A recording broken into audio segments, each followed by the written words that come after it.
Hi everyone, Brian Cooley, Editor-at-Large at CNET, here at CES 2020. I'm going to give you a look at a few of the trends, not all of them by any stretch, that I think really caught my attention here at CES. Now, one of the areas that was really interesting is smart hearables. The idea here is that you put something in your ear that looks like a regular earbud, but aside from just doing music and Bluetooth calling, it also will tune the world to the quirks of your hearing. You take a hearing test when you first set it up, and then it makes the world sound better. When do you think the materials will arrive on site? 您认为这些材料什么时候到达现场？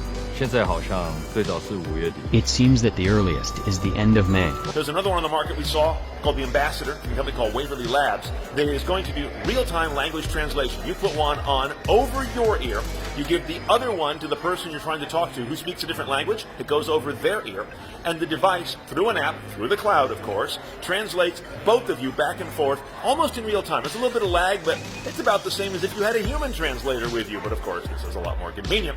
8K televisions are, as you imagine, the next follow-on from 4K televisions, which were all over the road a couple of years ago. Now a lot of us have 4K. The 8K sets are here, and yes, they are just more dots on the screen, greater resolution. You have to ask at some point, do we need that much resolution?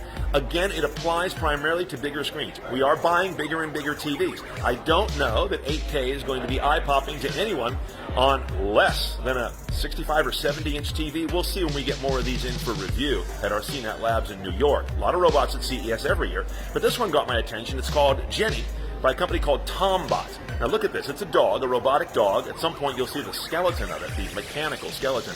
It is amazingly lifelike in both its exterior, but also in how it moves, comports its face into dog-like expressions, flicks and wags its tail, and it has actual real live dog barks that have been sampled into its sound system, so when it barks or yelps or makes a little whining sound, it's a real dog sound.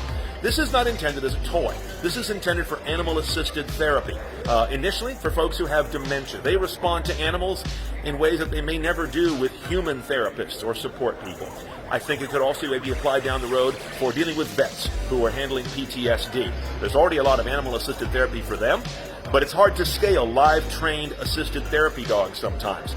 It could be a lot easier and less expensive to have these robotic dogs if they can prove their efficacy to be as high as the real animals. That's to be determined, but this was really interesting to see and not be in a toy category. So these are some things I saw there. Some are big ideas, some are just really interesting, I don't want to call them toys, but products that are just more fun to use. I hope it gives you some idea of what's going on here at CES 2020. For all the coverage, and there's so much more I haven't touched on, head over to ces.cnet.com.